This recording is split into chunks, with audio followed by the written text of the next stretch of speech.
Good evening, neonates. I've been having some issues speaking and decided to invite someone who knows a thing or two about body parts failing them. My guest for tea is a bit tardy, and since they're late, I thought it was time to bring up something I haven't covered. It's come to my attention that there is far more to cover on the vampiric clans that my overviews do not include. The chief concern among the various subjects is the topic of clan bloodlines. A bloodline is a term that tends to describe a group of vampires who share a common lineage. For instance, Vampire A could have sired Vampire B, who in turn sired Vampire C. Vampire C is part of Vampire A's bloodline, but that doesn't necessarily mean that they share common values or possess similar knowledge. They are just related by the blood. More often than not, bloodlines refer to a group of vampires that have split off from one of the 13 clans and have become distinct, but still share some of the original clan's inherent weaknesses or disciplines. This video will be going into a bit of detail on a bloodline that can be found in the World of Darkness, and will only cover those clans who have been covered in a clan lore video. This list is ever growing, so please check the link in the playlist in the description below to see what clans we have discussed. Now then, with that taken care of, many a bloodline has been created through magical interference, a differing of opinions, or just odd circumstance. First off, we'll be talking about a differing of opinions, and a perhaps bit of the magical with the Telyavelic Tremere. In the early days of the clan before the diablerie of Salat, and the subsequent class movement, mind you, the Tremere were not regarded well by the vast majority of Canaanites.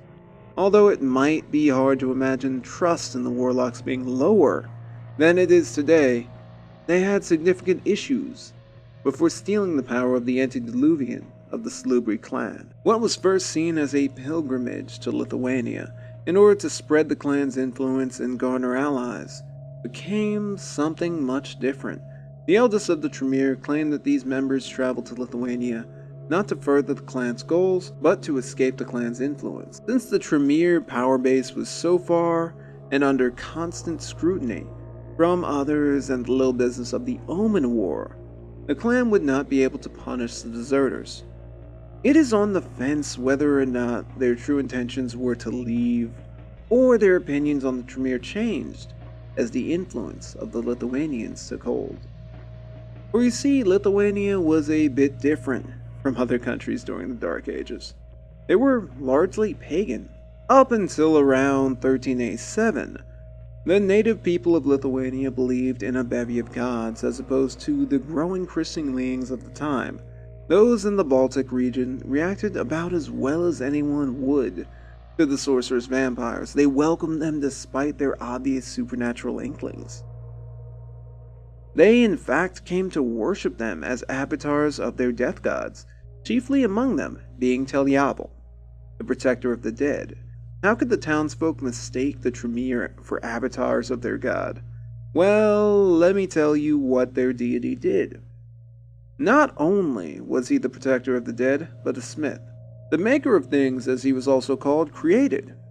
And smithing, within the Slavic culture, was a way in honoring the gods by taking the base elements of nature that the gods themselves used to forge the world.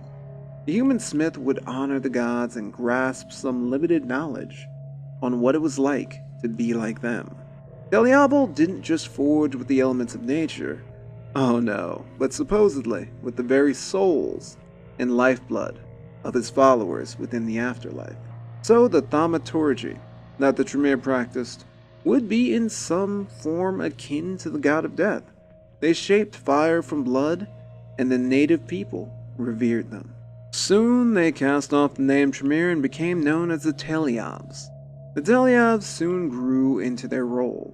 It's not known whether they picked up the worship of the pagan gods to trick those around them, but they soon became devoted to Telyav and converted to his worship. During this time, the members of this bloodline created a new form of thaumaturgy, Psilonic thaumaturgy, which uses the power of Sila the animalistic spirit latent in the earth, stone, plants, and animals of their adopted homeland. It shares some similarities with not only thaumaturgy, but Koldanic sorcery, which is something that we'll get into later, a form of blood magic widely practiced by the Tzimisce, and of course, necromancy.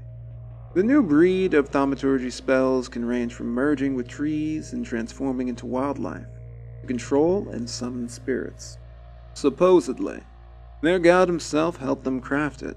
Also, rumors indicate that a member of the Bloodline who served the Gangrel warlord Karak brought him to the spirit realm to strike a deal with Telyav. But we all know that's impossible. During this time, the Bloodline also developed a very peculiar weakness. Without the blood of the older Tremere, the Shepherds are no longer one step away from being bloodbound to the clan, but that hasn't stopped them from developing an intense fear, if you will. You see, they bound their fates too tightly to their pagan sheep. What they believed, the Telyavs believed. What they wanted, the Telyavs wanted. And when they feared Christianity and made it their enemy, so did the Shepherds. The Christian symbols that other kindred balk at cause fear in the hearts of all the Telyavelic Tremere. Whether a cross or a Bible, they have an inherent terror that, if not subdued, will send even a centuries-old vampire cowering. There is also the problem of true faith. True faith is not necessarily something given to a person by God or an angel, but perhaps it's a measure of one's conviction to their beliefs or their strength of mind. But whatever the case, Christians, followers of Islam and Judaism, even some pagans, have been known to possess this power. And if any shepherd was to dare cross one of true faith, they may soon find themselves in an uncontrollable frenzy. Most communication from the main branch of the Tremere was cut off, and they threw themselves into their new role. They acted as patrons and predators to those who lived within their village, the Shepherds as they came to be known by other vampires, at least until around the late 13th century. The coming Christianization that saw the last pagan society in Europe convert occurred in 1378. Where were the shepherds who could have tended their flock? During the Christianization, they were wiped out by the forces of the vampires who supported the spread of Christianity. The Vescher scion Jurgen von Verden destroyed one of the last remaining enclaves for the Telyavs. Broken, they could do nothing, as a new religion took preeminence in their home country. For a few centuries, the remaining shepherds managed to cling to life, but somewhere around the late 16th century, the main body of the Tremere reported them all dead. But there are still rumors that surround the shepherds. Some say they're still alive, that the fragmented bloodline hid among the Sabbat and passed themselves off among the Tremere anti-tribute. But with the rise of paganism in the modern age, how long shall they stay hidden? Thank you all for watching. I've been JB Illusion, and my guest has finally arrived. He's an odd sort, who apparently doesn't like the Giovanni. Tune in next time to find out why.